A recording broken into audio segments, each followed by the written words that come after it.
ಮಹಿಳೆಯರ ನಡೆ ಸಂವಿಧಾನದ ಕಡೆ. ಮಹಿಳೆಯರ ನಡೆ ರಾಜಕೀಯ ಸಮಾನತೆ ನ್ಯಾಯದ ಕಡೆ.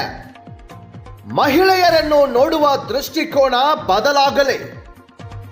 ಜಿಲ್ಲಾ ಕನ್ನಡ ಸಾಹಿತ್ಯ ಪರಿಷತ್ ಧಾರವಾಡ ಡಾಕ್ಟರ್ ಚಂದ್ರಶೇಖರ್ ಕಂಬಾರ್ ದತ್ತಿ ಉಪನ್ಯಾಸ ಕಾರ್ಯಕ್ರಮದ ಅಂಗವಾಗಿ ಹುಬ್ಬಳ್ಳಿ ಮಹಾನಗರದ ಶ್ರೀ ಚನ್ನಬಸವೇಶ್ವರ ವಿದ್ಯಾಸಂಸ್ಥೆಯಲ್ಲಿ ನಡೆದ ಅಂತಾರಾಷ್ಟ್ರೀಯ ಮಹಿಳಾ ದಿನಾಚರಣೆ ಕಾರ್ಯಕ್ರಮದಲ್ಲಿ ಪಾಲ್ಗೊಂಡು ಮಹಿಳೆ ಮತ್ತು ಸಾಮಾಜಿಕ ಕಟ್ಟುಪಾಡುಗಳು, ಮಹಿಳೆ ಮತ್ತು ಮೌಢ್ಯ, ಸಂವಿಧಾನ ಮಹತ್ವದ ಕುರಿತು ಕ್ರಾಂತಿಕಾರಿ ಉಪನ್ಯಾಸ ನೀಡಿದ ಅಕ್ಷತಾ ಕೆಸಿ, ಸಾಮಾಜಿಕ, ರಾಜಕೀಯ, ಮಾನವ ಹಕ್ಕುಗಳ ಹಾಗೂ ಲೈಂಗಿಕ ಲಿಂಗತ್ವ ಅಲ್ಪಸಂಖ್ಯಾತರ ಹೋರಾಟಗಾರ್ತಿ ಹಾವೇರಿ ಇವರು.